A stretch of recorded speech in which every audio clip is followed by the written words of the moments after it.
Thanks so much for joining me today for episode, what are we up to, Pip? Episode 7, I think we are, of Talking with Trev. Today I'm joined by a leading mindset coach, especially in the business world, but he's done some amazing things with athletes and all these other kind of people. He's been a good friend of mine for a long period of time, and that's Dobson, an amazing guy. This half an hour is going to completely change your life. We're going to talk about things to do with business, lockdown, how to get ahead in life, how to change your mind. He's graciously given us half an hour of his incredible time and knowledge, and it's just an open chat where you can just take as much out of it as you like. So stay tuned, join me for this one. This is going to be absolutely amazing. I'm sure you're going to love it.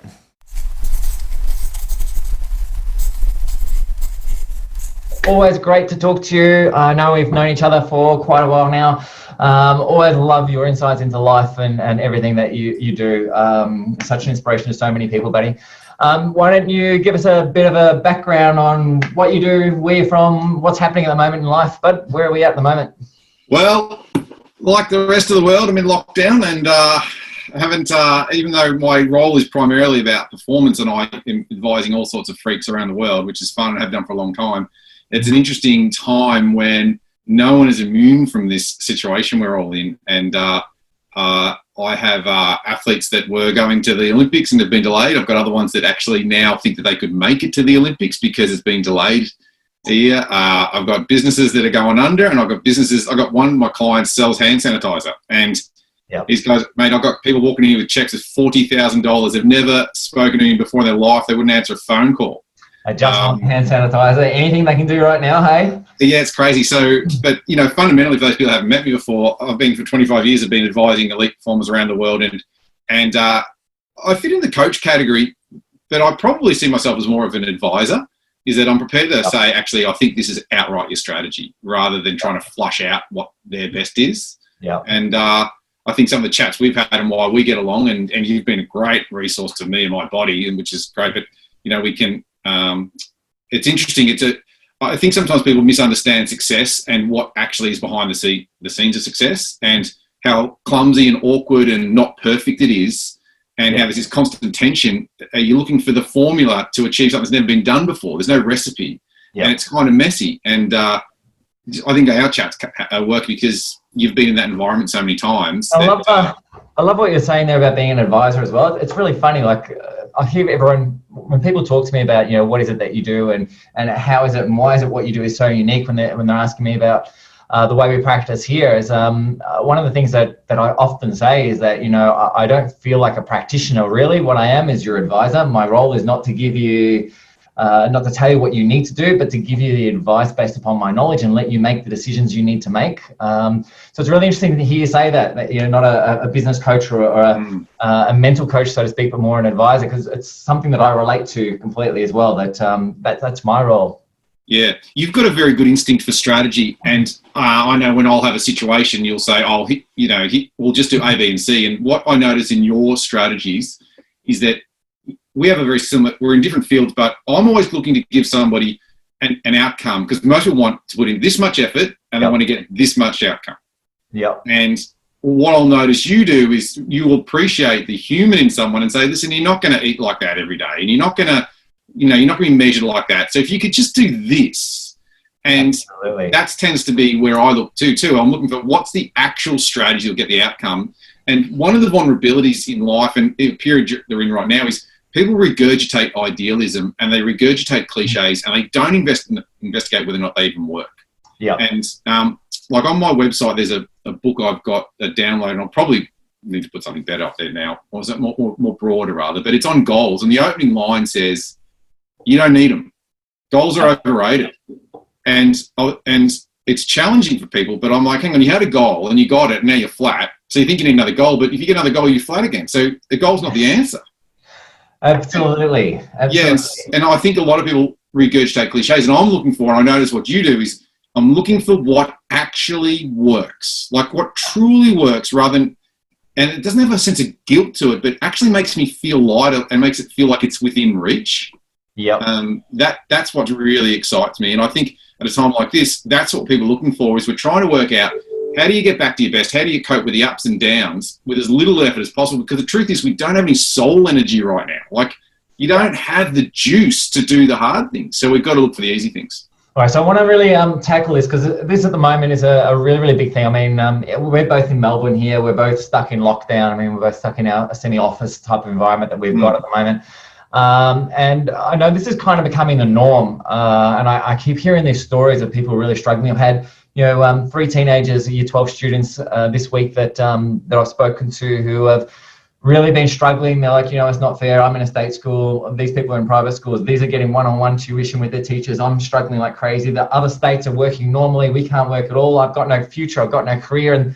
And their mind is really, really starting to take over their reality when really, it's the dominance of their mind about other things, not what their focus is, that seems to be creating the problem for them. So really want to talk about this in somewhat and get an idea of how you deal with these type of things, and perhaps even get some ideas on how we can potentially, shift people's mindsets during this stage at least, and try and give them something more positive to focus about. Because it's funny, and maybe I'm just, the CEO in me comes out, but I see lockdown, and what I see is nothing but opportunity. I don't see any stress. Like, I was talking to one of our patients here just a couple of days ago, who's he's a boxer, and he's got all this, he's really given up everything in his life because he wants to be this boxer, and he's thrown everything away, and now he's seeing it all go. He can't train, he can't do this, he can't do that. I had this conversation with him where I was talking to him saying, mate, this is fine, but who are the people that you're fighting? Who are the people you're going to fight? And he's telling me all these people. I'm like, okay, so what are they doing right now? And he's like, well, probably the same thing as me. I'm like, so realistically speaking, every week you can do of training right now, you're 2 weeks ahead of them. Do you get that?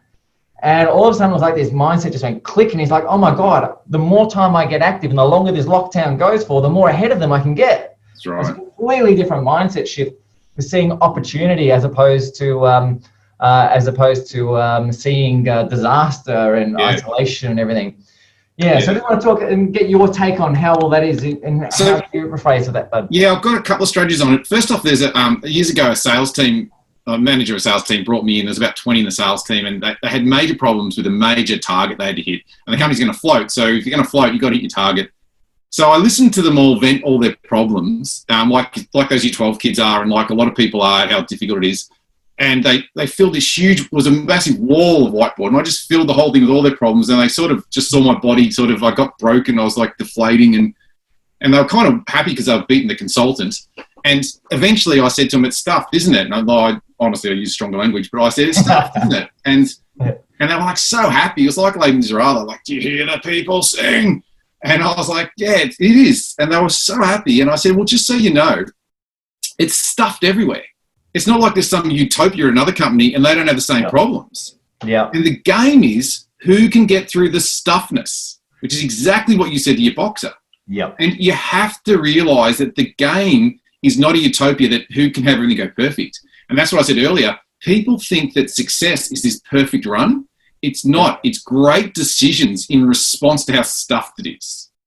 And when I get an athlete ready, literally 3 Olympics, 7 world records, like X Games, World Championships, the like, there's going to be a horrendous decision. And a classic is 3 days before you're about to compete, they'll say you need to go in the opening ceremony. We don't have transport. You've got to walk there. It's 5K. You've got to stand under the bloody stadium for 3 hours, and you've got to do a walk, and you've got to walk back, and you're meant to compete on those legs in 3 days. Yeah. I'm like, it's stupid. So you've got to work out how do you respond to how bad it is.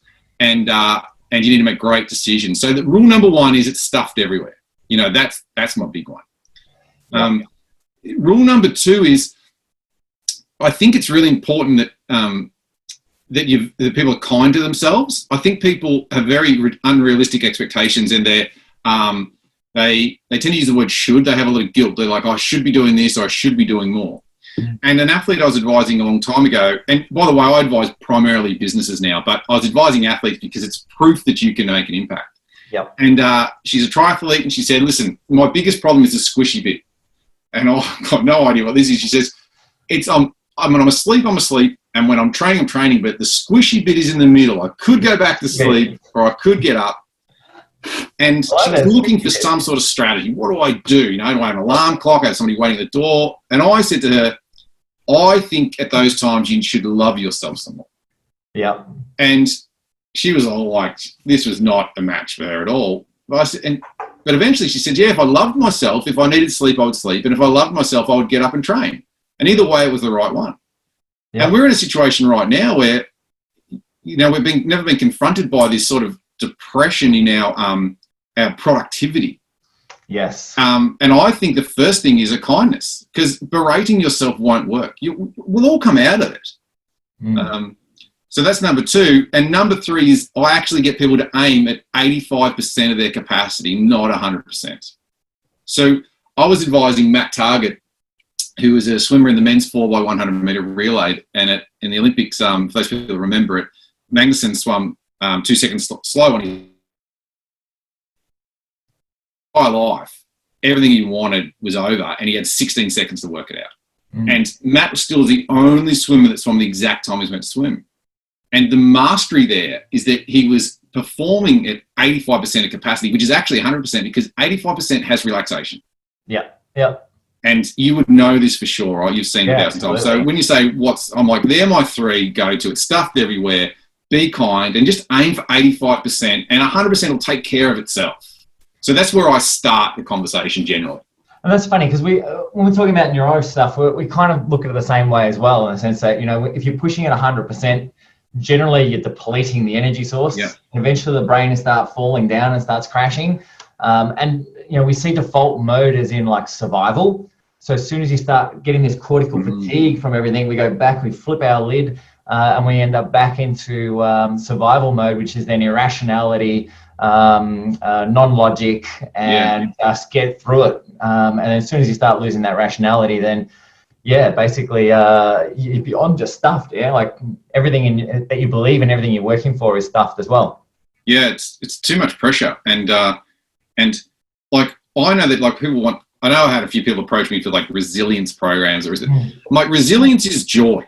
So like I don't like skiing, but one of the guys I've advised for a long time, he's a pro skier. When he gets snow down his back, he just brushes it off. He gets knocked out and he goes again. I get skied out and snow down my back. I'm back off to the chalet, mate. I'm done. I don't love skiing, right? Yeah. So when you love something, you're resilient. And so at the moment, it's about pondering, not just ponder, just leave space for it. What is it that would bring any kind of joy? And if that means having Cocoa Pops for breakfast, or if that means, actually, you know what, I'm just going to bake scones on the weekend for the family, or I'm going to have wine and cheese on the back porch, and they're all food examples, but really they're celebration examples. Yep. If it means doing 10 push-ups, you must find some joy. It's like a little flame, and you got to kindle it. Yep. So this is really interesting, because I just wrote an article just this morning on what you're exactly saying for our site, where I was talking about, the effect of isolation, and one of the big key factors with that is being people just not achieving stuff. And the role that dopamine plays in the brain with this. If you're not achieving things, you're not getting that fulfillment, you don't get the dopamine highs, and then all of a sudden there's no reward in life, so therefore there's no motivation in life, and things start crashing down. And that's interesting hearing you talking about in terms of like loving yourself and these type of things, to hear, the same type of modeling, even coming from a different framework, same type of modeling as we go through. I love this thing about the capacity, though. But this is really important to me, Mark. We're talking about aim for 85% capacity. So I hear all the time, motivational speakers and all these kind of things talking about, set your goals above where you want to be, because then you'll land where you want to go. Like how do you focus on that when we're talking about 85% capacity? I look at being. I think it's important to find a sense of flow and a sense of joy. So that everyone has an experience when they're super productive in their week. Either they're really great with their kids, or they're really productive with writing that blog, or they're leading a meeting well. And in my experience, generally you're productive about a third of your week. Now, the rest of the week, it's sort of just doing bits and bobs. So I'm looking at just developing my capacity to be really effective when I get the opportunities, and then not worry the rest of the time. So I like to think like a dog. I'm like, I want to run when I want to run, sleep when I want to sleep, eat when I want to eat, and look for a natural flow, and accept that when I'm down, that doesn't mean I'll permanently be down. It's the quiet before the storm. Yeah. So when I think about, when you talk about motivational speakers in that community, and I've been involved in that community, I guess, associated to it for 25 years, when people are young in that industry, they regurgitate cliches and they sell a dream. Yep. But it's the question I have is it sustainable? Yeah. And absolutely over a long period of time. And the other thing is that where is that coming from? Like, have they done something tangible enough, or are they just a great teacher of a philosophy? And I like to make a distinction between philosophy and method. Yep. Philosophy means you've got an idea about how something works. Method means you've done it, so you know the recipe. And I think, that's why when you and I know when you adjust me, we end up chatting about stuff, because it's like we've got enough runs on the board, we understand method, and we're fascinated by it. Yeah. So I'm a big one for what's the actual method, and a great method always feels easy. It's like leaving a building. The door is the easiest path, and it's so easy that we don't value it. Yeah. And we can think I'm going to charge the wall, but so you spend an hour banging into a wall, and at the end of it you go, I'm exhausted, I'm tired, it's not fair, why can't I leave? Anybody else is allowed to leave. And we think that we should keep persisting, because at school, they said if it took you a lot of time, you didn't enjoy it, and you're exhausted, good job. Yep. But if you got your homework done really fast and and it was enjoyable and you got energy, your parents don't trust you. Like, I go back in and do more. Yep. So we've got to be careful that we're not buying into philosophy. We're looking for method. And my method is, sure, aim for the stars, but have a strategy to match. Yeah. And people tend to just aim for the stars, and they don't foster a strategy. And the strategy is you jot down how you think you'll get there, and you put in front of somebody who's been there before and say, would that strategy get me there? It's funny to hear you say that. Over the last few years, most people who know me know that I've done a lot of reading into the thought processes behind lots of different people in the world, Gary Vaynerchuk and Grant Cardone, Elon Musk, Bill Gates, all these kind of guys, trying to understand what makes them tick. And they've all got their own views on life and things like this. And one of the best books I think I've read in the last few years was I don't know if you've come across it, was a book called Great by Choice. There's a couple of guys in Harvard Business School who are PhDs who do the massive research project through the 80s and 90s trying to work out why some businesses survived in tough times and why some died in tough times. And one of the aspects they go through in there, it was just literally just research. It wasn't opinion. It was just, here's the evidence of what we know works. And one of the key things, hearing you talk about methodology like that they were talking about, one of the key traits of personalities for people who were really high-end CEOs who took their businesses through really tough times, like we're going through now, was this same cyclical type of pattern where they spent a week or so in a paranoid phase where they'd search for all the things that could go wrong in their business, and then 2 weeks or 3 weeks acting them, trying to stop them from ever happening, and then a week of doing nothing. Yeah. Just sitting back. And then they start the process again. And it's just this cyclical pattern that kept going and going and going. Yes. It wasn't like flat chat 24/7 every day of the week. It was just like think, act, rest. Think, act, rest. So hearing you say it, it just fits in perfectly with what these guys were saying as well with their research, that that there just needs to be this cyclical pattern. It doesn't always need to be flat on the floor 24/7 in order to succeed. And I think when you've had quite a tangible goal, as I have in my own life, whether it be with my business, I've only ever worked for myself, but whether it be writing books, whether it be helping someone win medals, you've got a clear target, and you really get measured whether or not your philosophy and your method works. And so eventually you do get to a point where you're looking, that book looks at those guys. The reason our approaches align is because everybody's gotten to a point where they've actually delivered on something, and then they've got a very realistic thing. And I think you speak to any housewife or a mum or anybody running a household, like you say to them, oh, it must be amazing, there's so much love in your family and you get to play with the kids, and they're like, no, it ain't like that. Because if you get love, if you get that amount of love, you pay a price, and the price is there's crap everywhere and there's dishes to be done and there's late nights.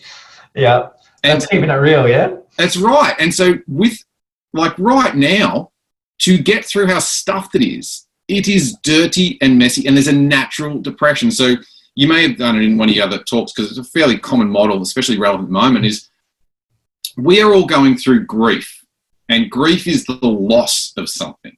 Yep. So it's not always a death, but it's the loss. And there's 5 stages. Have you done this with your crew, the 5 stages of grief? No, I haven't, but I'm familiar with it myself, but I've never actually spoken to anyone about it. So go, you've got the floor. All right. So the 5 stages, everyone, is this. The first stage is denial. That's when I've had athletes say, oh, they're never going to cancel the Olympics. Or it's like, oh, they wouldn't lock us down, or they wouldn't extend it. They can't just shut down the whole country. So it's the first time you hear of about a loss, is that it's a denial. That doesn't sound right. And especially if it's a literal loss or death, it's like, no, I was just talking to him this morning. It doesn't register. Yep. The second stage you go through then is anger. It's like, that's ridiculous. They can't do that. And in these first two stages, if you're not, you won't even know you're going through it, but necessarily, but you are collecting information. So if you find yourself waiting for a press conference, reading the media ferociously, trying to get the new update, you'll be in these first two stages. And you might be in it, but your family, friends, team, loved ones, they may not be in these stages yet. They may be further or behind, and this is what's tricky. Yep. But after anger, the next one that we go into is into depression. Now, this is not a clinical depression necessarily. For those of us who don't have mental illness backgrounds, it's flat, miserable, down. I've got no soul energy doing anything. Yep. Before we start to, and at that time, you just need emotional support. Now, that is not a time, that's why I say be kind. That is not a time to even tell your kids, come on, get out of bed or whatever. It's like actually emotional support is required. Yep. And then the next two is bargaining, where it's trying to keep it the same somehow. How can I keep it the same? And the last one is acceptance, where you go, actually, it's gone, it's changed, I have to do something significant. And those last two in the bargaining and acceptance, that's when we're open to strategy and innovation, and we're listening to what might be approached. So your boxer probably spoke to you in those last two stages, so he's receptive. Absolutely. He probably would have punched you in the nose if you had mentioned the first two stages, mate. Earlier in the year. Absolutely, dude. But it's funny how people they're receptive at different times, yeah? And it's one of the things that I found, like myself, with all the teaching that I've done over the years, and I've had practitioners ring me and ask me for advice with how they're doing with patients and things like this. It's one of the things that I think has become almost innate for me. Like, I don't even think about the 5 stages anymore. It's like, you just know this person needs to kick up the ass, or this person needs a cuddle. And it just becomes like second nature after a while, after seeing this over and over again. Yeah, it's true. It's really true. And I think that what people don't appreciate, like I've got friends that their business was not shut down until 2 weeks ago. Yep. So they were operational. So they are going through things that my wife and I, with our business, got destroyed back in February. As I would say, destroyed. We got our irons in a fire, so it's fine. But it's like our industry events. I had 37 events around a year that was wiped out. That happened way back in February for us. And you say, why? Because we've got relationships with Asia, and the Asian business just didn't come in because they'd already been hit by COVID. Yeah. So we're at a totally different emotional stage than our friends, and they're all down. There's no point us saying, don't worry, it'll be right, because they just need a hug, but we can't hug them. So we're sitting with the air package. That's even worse, isn't it? They need the reach and you just can't get to them. Yeah. And I think that's important. And as leaders, as mums, as dads, I think what's really important is the people that you care about that look up to you, they don't know the way through. So don't expect your people or your kids and even your partner to be able to find their way out of this down. Yep. The leaders, and that's why I know when we agree to do this, is as leaders in the community, if you've got a community, of which we have, but everybody has a micro community, your job is to find a pathway. You've got to find the door in the room. So if you're getting fatigued and worn out, that's not the approach. A good strategy feels enlightening. Yeah. We have to lead our community. We have to help them. Just like literally lifting them out of a hole. How do we lift them out? That's funny, because that's the exact analogy that I use when people are in dark places, whether it be through mental health or crisis like we have here, is that for some people who are naturally very self-analytical and able to rationalize situations very, very effectively, like they can generally walk their own way out of the dark. But for the others, it's not that they don't necessarily know what to do. Most people do know what to do, but everything is so black and dark, they just don't know which way to walk, and they just kind of need a hand and direction. You just take them like 5 steps towards a light and bang, they just take off again. Yeah, so I 100% agree there. And I think there's 2 things I'd like to add to that. Is one is that I think it's important that people don't look at people like us and say, you don't have a darkness. Like you to have the knowledge base that you've got, you have to have tried a knowledge base, failed at some point, and then thought this doesn't work. So I've got to throw everything I've learned out the window and work out what does. And I've gone through the same process. Yeah. And the other thing that I think is super important on that journey is that that kindness. Oh, you've got to guess that kindness. Are you going to join us? Sorry. No, it's good. Come on, come join us, have a chat. No, she's not going to join us. I tried to bring someone else in today. Michelle wasn't going to have a bar. Keep going, buddy. Sorry, mate. No, I lost my train of thought anyway. So, but essentially, I think that there is a darkness for all of us. And the other thing is that, like I mentioned earlier, was you've got to make 85% is what I was referring to, but that's because you're trying to find a way to make performance within reach, and 85% also feels easier than 100. Yeah. And so what you were saying before about they're in the dark and they've got to find a way, you're just trying to find a way to make it within reach. That's why they have Cocoa Puffs for breakfast. I'm like, if there's a joy within reach, then you move towards that, and from there you can see a bit more joy and a bit more joy. Just looking for a few minutes, a little bit of hope, and that's a big strategy. And I'll quickly just mention, like I helped out a lot of swimmers, but Grant Hackett was one that I helped out a little bit. But mainly I interviewed his parents, and they said that when Grant was 11, he was watching the Olympics, sees Kieran Perkins win, and says, his mum's ironing, says, "Mum, do you think I could do that?" And his mum's ironing just goes, "Yeah, of course you could, dear." Had no idea, right? Of course you could. So as far as he's concerned, there I'm off the Olympics. But what he did at 11, he wrote down the times that Kieran Perkins was swimming at every age, all the way down to where he was. And so now it was within reach. He goes, so age of 12, if I do this, age of 13. Yeah. And we can do that with anything. You just have to work out what the small target is. And as leaders, that's what we've got to help our friends and family do right now. Small habits. It's funny how the stuff you're saying about the dark hole as well. Like to use a personal example for me, like my 8-year-old, he's just an 8-year-old kid. Like, why does it bother him in any way, shape, or form? But he's a very extrovert. He's a very high achiever. He's someone who always needs to be doing stuff and always achieving stuff to make his life fulfilled and bright. In the last 3-4 weeks, the schoolwork he's getting is he's flying through it, let's be honest. And he's done with his schoolwork by 10 a.m. and he's getting bored. He's looking for things to do. And his behavior started getting worse and worse and worse and worse. And his motivation levels are starting getting down and down and down and down. And I recognized all these stages that you were talking about with him. And it was like, okay, this is the point now where he needs to kick up the arse.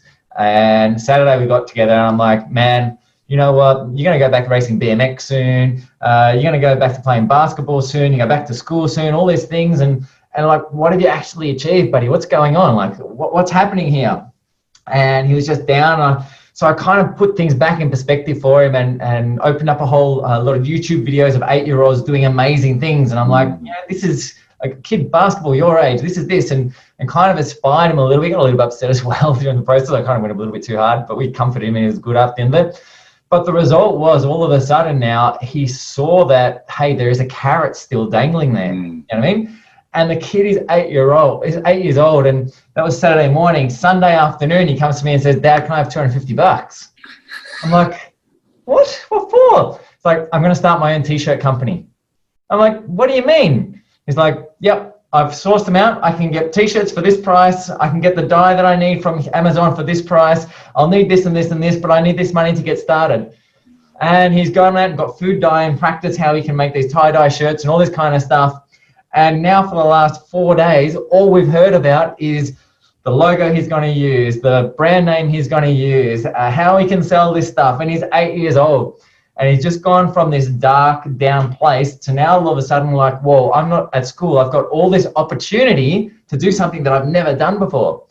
So even though this is just an 8-year-old kid, or you're talking about a 35-year-old who is dropped out of work recently, or a 63-year-old who is struggling because his retirement's now looking haywire, we all get into this, don't we? Like it's not age dependent at all. It's and the way that you're referring to is I say it always starts with vision, and the vision is like that. What's that compelling future? And your boxer has now a compelling future. Your son has a compelling future. Yeah.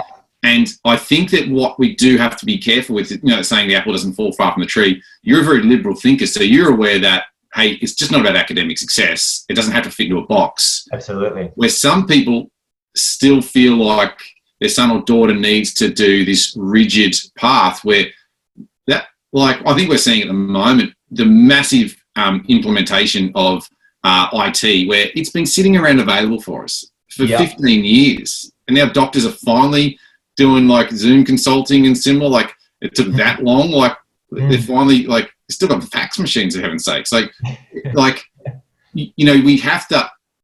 This crisis, school was an old tool before. Yeah. So now it's even more dated. And so as parents, and I've got just only 11-month-old daughter, but we have to be open that success might fit out of the box. And the big one for your kids is what do they show interest in? And as an adult, what do you show interest in? And off the back of that is to resource them, like resource your interest. So if you love gardening, buy a spade. Now, I don't know about $250 for an 8-year-old. What did you decide there? Where did you get to? Well, I can tell you that I got a phone call here. Like, he contacts me all the time now that he's at home. I got a phone call here just as I was about to leave last night at about 7 o'clock going, he was all excited going, Dad, my product's arrived. Mum said I can't. Do you mind if I quickly just trial one? I'm like, all right, put Mum on the phone. Okay, yeah, all right, we agreed you can have one. No worries. By the time I'd gotten home, like 45 minutes later, he'd already done his first shirt and he's hung it up and he's like, look how awesome it is. And you could just see that glow back in his eyes. I haven't seen it for months. It's like, here's this kid again. He's back. He's alive. This is this kid we used to love so much. Well, we still love now, but the thing that used to bring so much joy to so many people's lives. And now you can see it's all coming back again. Unfortunately, he's going to learn the hard way about business though, because as far as I know, he's told me he's already sold 14 shirts. And he's agreed to give every one of them away for free. So yes, because the business coach in me, because I've got a lot of guys I advise, and I'm like, the first thing I think is, do you have a customer?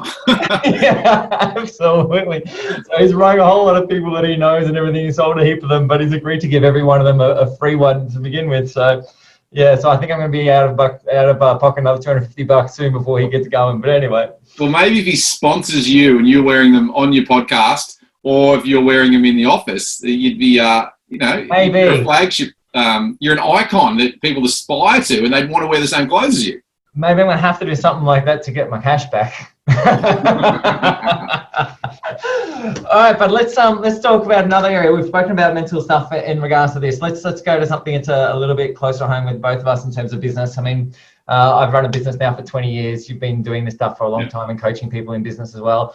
I know I've spent, I won't say how many thousands of dollars on different business coaches over the years until I've found someone who's a really close friend of mine who's really changed my life and our business here dramatically over the last 3 years. And I know I've spoken to you about him on a couple of occasions and talking to you about him, it seems like both of you are on the exact same path in terms of like with your advice and stuff. So I want to talk to you about this type of stuff at the moment because I've got quite a few patients here who were very, very, very high up in business, like CEOs and things like this of major companies who have now lost positions and are now starting to worry about their future, worry about is there a chance of them working again and this kind of stuff. Where do we go with these type of people? Like these people who are now dug themselves in a hole, and we've spoken about those three things. Is there any specific advice you can give to people who are running businesses or falling out of business now as a result of everything that's happening at the moment? Yeah. There's a lot there. First off, business is about, and even having a job, is the trading of value. So if you can still offer value, then you are highly valuable in this community. And people still have problems and you've got a skill set. So you're trying to work out how you can deliver value. What can happen is that one of the challenges for people who have always been employed is that they're not very good at being rejected. So they're not very good at going for job interviews because if they're very competent, they'll often get poached, they'll get a phone call, and the job interviews are a bit of a matter-of-fact process. Or if they do job interviews, they're 3 years apart, say, where a business owner is used to being rejected. Yeah. What a business owner is not very good at is having a 360-degree peer review of their ability, because usually the boss, and they just don't ask for opinions of their employees. Yeah. So the first one is it's still about the transaction of value. The second thing is that the flatness and the rejection and not being employed, which can be quite startling for someone who's had a long-term job, is very much because a lot of companies indoctrinate you with their psychology or philosophy that if you have a window of unemployment, then you're a failure. And everyone's scared to have a gap on their resume. When I think, as you said before, that high performer, they have a week off where they don't do anything. Like I've spent years of not doing anything. So now when I'm advising somebody, I can give the exact advice at the exact moment because I spent years trying to work out what that would be. Yeah. So professionally, you'd call that a sabbatical. Yeah. And that's the industry standard where you're allowed to say, I went for a sabbatical. I reassessed and I changed. Now I'm more passionate. But people often, they're so concerned about the gap on the resume, they see it as a failure, and they're trying to work out whether or not their industry even exists anymore. And I think the last thing on that is, as an adult, you have to make a decision how the outcome is. You don't ponder, I wonder if there'll be a job for me. You make a decision that I'm going to work and I'll do whatever it takes. Yep. And so there's some of the conversations I would have. There's a few others, but that's where I would start. What is that? Is that sort of relevant to the communities you're talking to? Yeah, I think so. I think there's a lot of people who have. Like one of the things, I was talking to a person yesterday who's really not happy in their workplace. They basically worked out that their employer who's promised them so much, really now the truth's coming out, and they're showing that really they provide no support whatsoever. And it's all about them, not about the company. And one of the things I've been talking about with a few people this week in regards to that is that, like, I've got a real big belief that good businesses are going to be thriving in the next 2 to 3 years. I think what's going to happen is that, you're going to have really good businesses who have great culture, who are going to find out where the crap in the business is, because they won't, the good people in the business will be trying to put more in than ever before. They'll be trying to keep the business afloat and really work hard to maintain that culture and that product and that value, as you said. And then you'll have a few people within that business who are trying to figure out, what can I get out of at the moment? I've got this job keeper support. I'm getting paid it no matter what. Why don't I just sit home? What do I have to work for? So the good companies that have good culture are going to find that out, and they're going to filter that out of them. And then the bad companies, we'll call them bad, so to speak, companies that don't have really good culture and really have been all about themselves and about the money and all that kind of stuff. The good people in those that really have the passion and really want to help out are going to feel somewhat taken for granted and are going to walk away. So we're going to have good companies that are getting rid of the crap out of their business, and then bad companies that are losing the good. And we're going to get this union, so to speak, of all the good going one way and all the bad going another way. And the net result, the divide between companies that have a really good culture and companies that don't, is going to get huge over the next 3 or 4 years. That's my thought, my belief with where things are going. I see that. Yeah, I keep hearing these stories of during these tough times of companies trying to build culture by buying coffee machines and putting crap in the cafeteria. It's like, this is not culture. This is just... Culture is made up of 3 things. It is what you reward, what you punish, and what you overlook. Yeah. So, and one of the challenges, and I think you're referring to, is there's elements that have been overlooked. We've overlooked the way we've conducted ourselves around around all sorts of topics. We've overlooked the fact that somebody was not really working very hard, but we're like, oh, well, we don't want to let them go because how it look. We've overlooked giving people a pay rise because how would it look to everybody else. We've overlooked, look, that person wants to work from home. I'm just going to ignore that problem. I'm not going to let them work from home just now. Now they are working from home, and now we don't know how to manage it. Culture is 3 things: what you reward, what you punish, and what you overlook. And, I agree with you. Like, I spent a lot of time in Google in San Fran, because Matt works there now and was able to give me unbelievable access. And it was very clear that they don't have table tennis there and swimming pools and bring your dog because they want to make it happy. Yeah. They do it because they don't want you to leave. Yeah. They want you to linger longer. So if you go, I've got to go home to feed the dog, they're like, just bring the dog into home, bring it to work. So, but then we look from the outside and we go, oh, we've got to, you bring your dog to day work. It's really good for productivity. It's not. Those things were done very deliberately to increase productivity. But people go on, I've got a cool office. We've got a great culture. I'm like, no, you don't.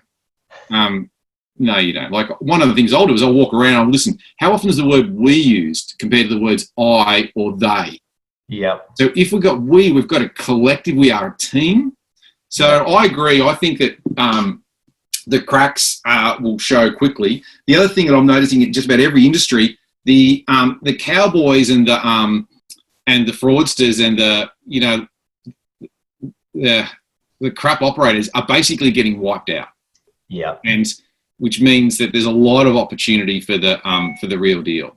Yeah. Which actually I'm excited about, because the number of times I see people posting photos, little microphone, and they're a code, and they're doing this, and I'm like, mate, seriously, like I don't do any social media. I do next to no marketing because I'm like, I'm the real deal, and I don't need to. And I see people like, and I get it's a part of the journey, but it can really crowd the market. It makes it difficult, say, for a business owner to work out who should they actually be working with. Yep.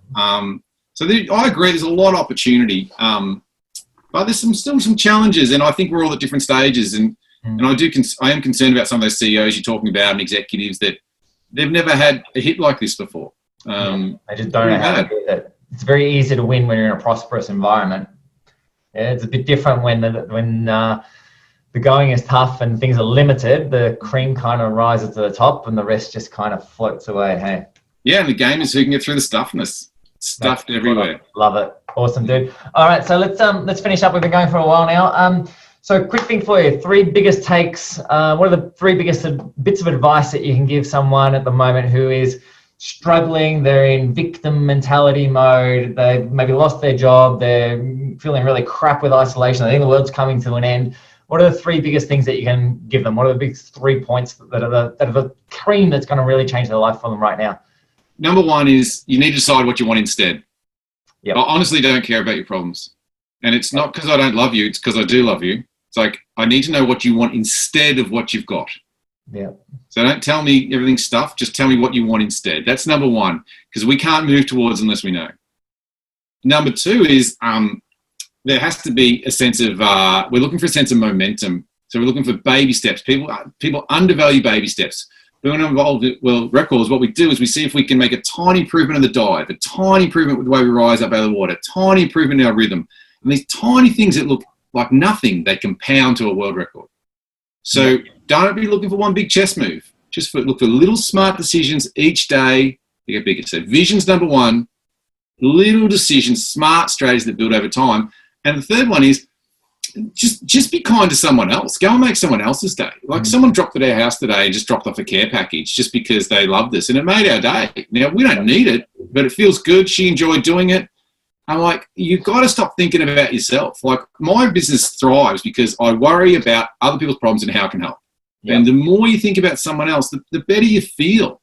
So I think a big one is, just care about the people around you. Yeah, absolutely.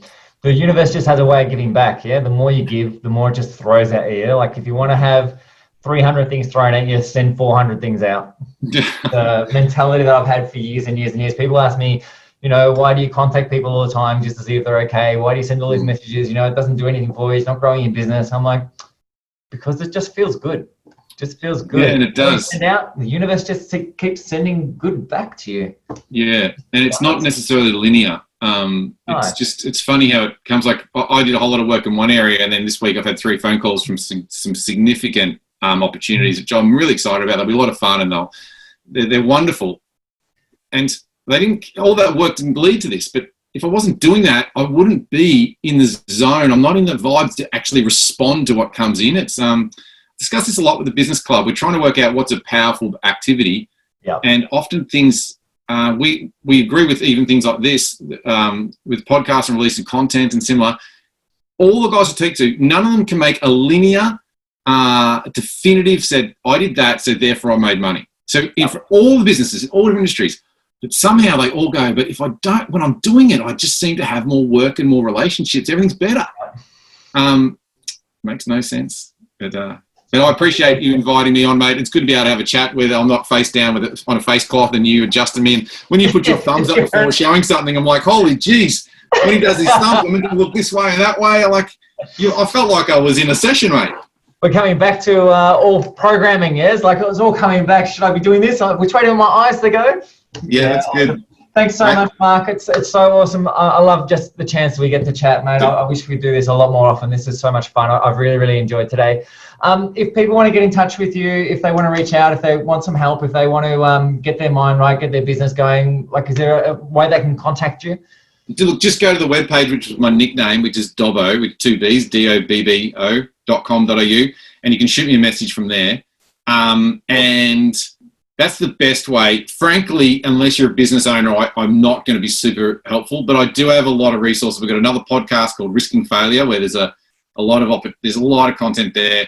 There's books on the website for free. There's heaps of videos to watch. But if you're a business owner, then the business club is where you go. But just go to the website. We'll work it out from there. Awesome, bud. And hey, if you can't get onto Mark or you've forgotten what's going on, just reach out to me and I'll get you his details if need be as well. As I said, I've been on his website. It's full. There's so many resources on there. He really is one of the few angels in this world who really does give as much as he says he does. So thanks for coming on, bud. Pleasure. We'll catch up soon. Hopefully we can catch up and do a meal or something instead of sitting down talking when you got your face in a hole. Awesome, all right, buddy. see you, mate. See you, bud. Thank you.